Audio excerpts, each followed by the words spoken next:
میرے دوستو، انسان کو کل عقل بھی مل جائے تو پھر بھی اللہ کی حکمت کا وہ احاطہ نہیں کر سکتا۔ رب کریم کو زیادہ پتہ ہے کہ ہمارے لیے کون سی چیز بہتر ہے اور کون سی چیز ہمارے لیے نقصان کا باعث ہے۔ اللہ تبارک و تعالی کی حکمت یہ چاہتی ہے کہ میرے بندے پریشان نہ ہوں۔ رب یہ چاہتا ہے کہ میرے بندے کسی جگہ پہ بھی دقت اور پریشانی کا شکار نہ ہو۔ تو اللہ تبارک و تعالیٰ نے راہ اعتدال اختیار کرنے کا حکم ارشاد فرمایا کہ تم اعتدال کے رستوں پہ چلو، معتدل زندگی گزارو، افراط و تفریط سے بچو۔ آج جس معاشرے میں ہم وقت گزار رہے ہیں، اس معاشرے میں ہم اس بات کو سمجھنے سے قاصر ہیں کہ اصل ہمارا مسئلہ کیا ہے۔ ہمارا اصل جو مسئلہ ہے اس کی شناخت ہمیں کیسے ہوگی اور ہم پھر اس تک رسائی کس انداز میں حاصل کر پائیں۔ ہم ہمیشہ اپنی آمدن بڑھانے کے چکر میں رہتے ہیں، ایک کام اور شروع کر لیں، پارٹ ٹائم جاب شروع کر لیں، کوئی سائیڈ بزنس اس کا آغاز کر لیں۔ ہماری جو دوڑ لگی ہوئی ہے وہ لگی ہے کام بڑھانے میں، آمدن بڑھانے میں۔ حالانکہ اسلام ہمیں یہ کہتا ہے کہ تو آمدن بڑھانے کے چکر میں نہ پڑ، اصل بات یہ ہے کہ تو اپنے خرچے کنٹرول کر۔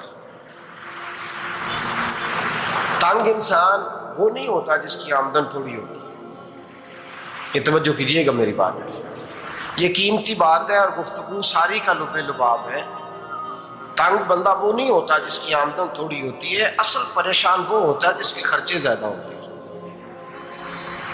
اور ہمارا جو روزمرہ کا نقصان ہو رہا ہے وہ آمدن کے معاملات میں نہیں ہو رہا۔ بنیادی نقص جو واقعہ ہو رہا ہے وہ یہ ہے کہ ہمارے اخراجات زیادہ ہیں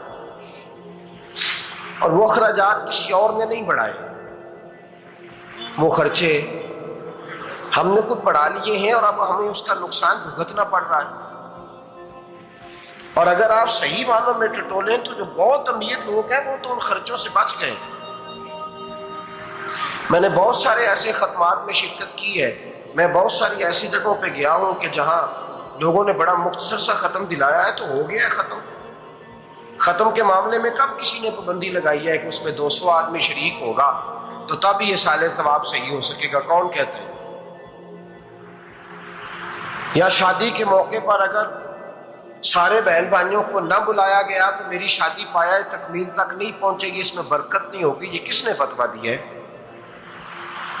معتدل زندگی کا اسلام حکم دیتا ہے۔ میں پڑھ رہا تھا کہ ایک بہت بڑا صدر ہے، غالباً سوڈان کے صدر کی بات ہو رہی تھی، تو اپنے بیٹے کی بارات لے کے گیا تو 4 لوگ گئے ہیں بارات اور 15 لوگوں کا اس نے اہتمام کیا اپنے گھر میں کھانا کھانے کا۔ تو کیا شادی ہو گئی کہ رک گئی؟ تو بھائی راگ الاپتا اس بات کا کہ بڑی پریشانی ہے، کوئی سائڈ بزنس شروع کیا جائے فلان جگہ فلان جگہ فلان جگہ، تو اصل معاملہ یہ ہے کہ پہلے ایک بندہ کماتا ہے تو پھر بھی گھر ہی چلتا ہے، پھر بڑا بیٹا ساتھ شامل ہوتا ہے تو پھر بھی گھر ہی چلتا ہے، پھر منجلا بیٹا شامل ہوتا ہے تو پھر بھی گھر ہی چلتا ہے۔ جو رونا دادا جی رویا کرتے تھے کہ بڑی مصیبت ہے، بڑی مشکل ہے، گاؤں میں رہ کے اکیلے ہوتے تھے اور وہ 5 بچوں کو اور 4 بچیوں کو وہ پالتے تھے، تو جو وہاں پریشانی تھی وہی آج پریشانی شہر میں آ کر پڑھ لکھ کر موٹی تنخواہ لے کر وہی پریشانی ہمیں ہے۔ تو میں جس نتیجے پہ پہنچا ہوں اس کو پڑھ کے، قرآن مجید کی چند آیات کو دیکھ کر اور اس مفہوم کی جو حدیثیں کتب احادیث میں پائی جاتی ہیں اور ہمارے بزرگوں نے ہمیں جو مزاج اس حوالے سے دیا ہے، میں اس نتیجے پہ پہنچا ہوں کہ مسئلہ آمدن کا نہیں، مسئلہ خرچے کا ہے۔ ہمارے خرچے بنیادی طور پر زیادہ، اور اگر پھر ہم زیادہ بوجھ خواتین پہ ڈالتے ہیں کہ وہ مطالبے زیادہ کرتی ہیں، اور اگر آپ مجھ سے پوچھیں تو خواتین کی بھی اگر کسی جگہ کوئی عادت خراب ہوتی ہے تو اس میں اصل کردار اس کا ہوتا ہے جو وہ عادت خراب تو کیوں اپنے گلے سے اتار کے آپ کسی کے گلے میں بات ڈالنے کے چکر میں ہیں؟ وہ خواتین کی طبیعت نہیں ایسی ہے، اصل بات یہ ہے کہ ہم نے عادت ڈالی ہے، ہم نے یہ مزاج ان کو دیا ہے تو ان کا بنا ہے، نہ کیسے بن سکتا۔ تو اعتدال جب تک زندگی میں نہیں ہوتا، پانی پیاس بجھاتا ہے لیکن ایک گلاس ہی ہو تو پیاس بجھاتا ہے، بالٹی کو منہ کو لگائے گا تو کپڑے بھگو دے گا اس کے۔ حالانکہ پانی بری چیز کا نام نعمت ہے نا بہت بڑی اللہ کی، لیکن پیالے میں ہی اچھا لگتا ہے۔ کوئی مٹکا منہ کو لگائے گا تو تانگ ہوگا، پیالہ ہی بہتر ہے اس کے لیے۔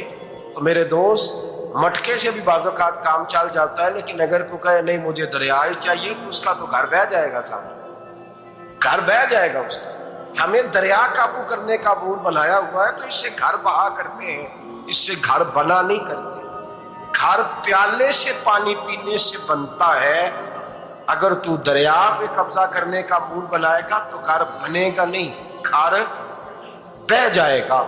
آگ نہ ہو تو کھانا پک نہیں سکتا، لیکن ہلکی آنچ سے کھانا پکتا ہے، اور اگر آنچ تیز کر دی جائے تو جی قرینے قیاس بات کر رہا ہوں، میں عقل سے ماورا نہیں کر رہا، قرینے قیاس سمجھانے کے لیے مثالیں دے رہا ہوں۔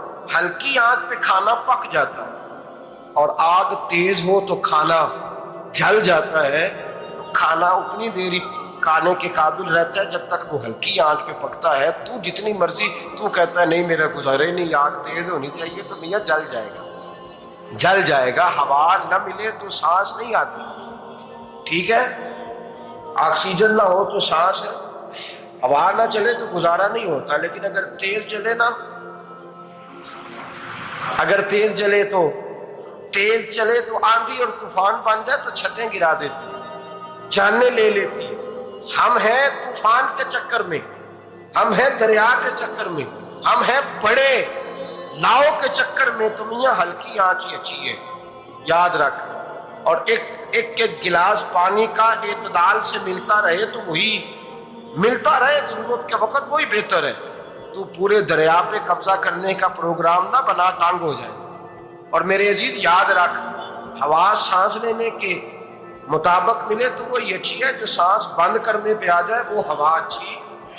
ہم نے چکر چلا لیا ہے کہ زیادہ پیسہ، راتوں رات پیسہ، لمبا پیسہ، یہ پلاٹ بھی میرا، وہ پلاٹ بھی میرا، گجرانوالا بھی، گجرات بھی، ڈالا موسیٰ کھاری اور پنڈی تک جہاں میں جاؤں میرے نام کی تختیاں لگی ہوئی ہونی چاہیے۔ اسلام